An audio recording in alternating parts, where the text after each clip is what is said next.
This teaching is about inner healing.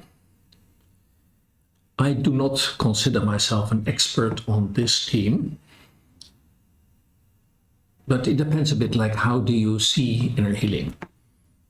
I personally studied theophostics. I read books of Elijah House. I myself was subjected positively by RTF Ministries, so I know what it can do.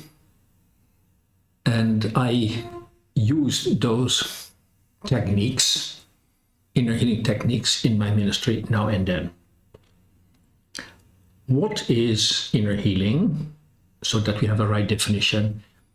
Inner healing is the healing of a painful memory, the neutralization of a painful memory that can cause triggers in life and that are determining the way people react. So it's deep, painful emotions based on a memory, and that memory has to be neutralized.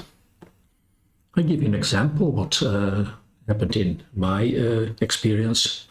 One day a woman came in our ministry.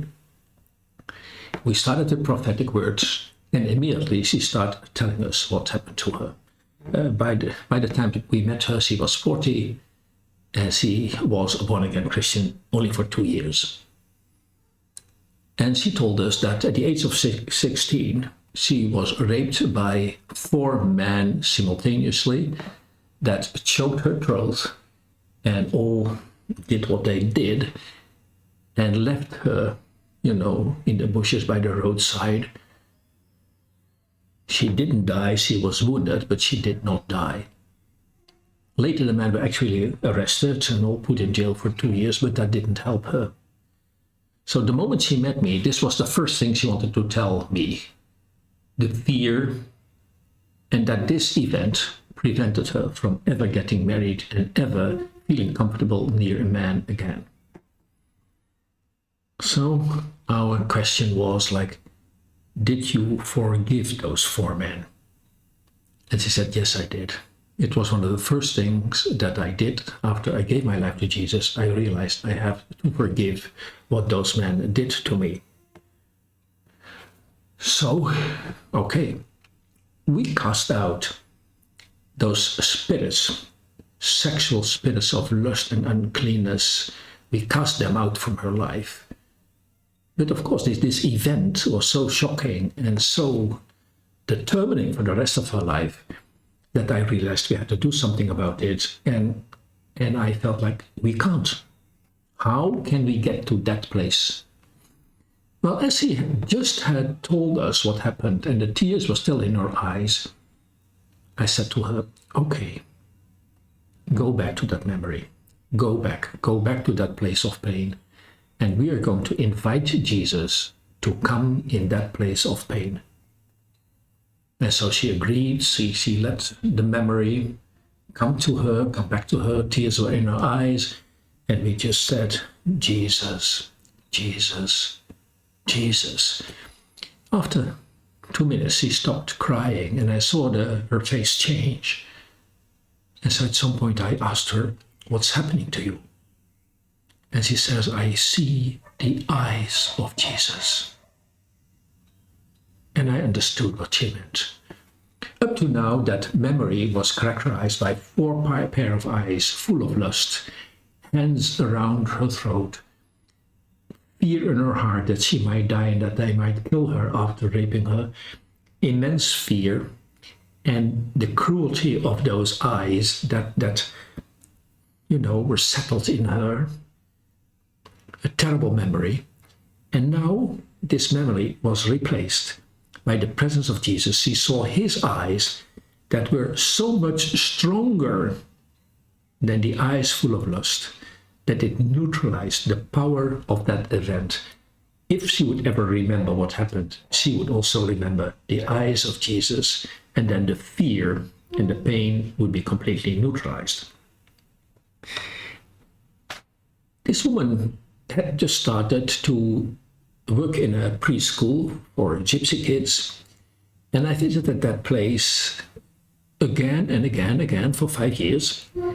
And every time when she knew I was coming, and our car stopped at the building. She ran out to embrace me because she felt that's the man who brought inner healing to me. Of course, it was all Jesus' work, but that was the man that gave me the key to receive my healing. So that is my best experience in the area of inner healing.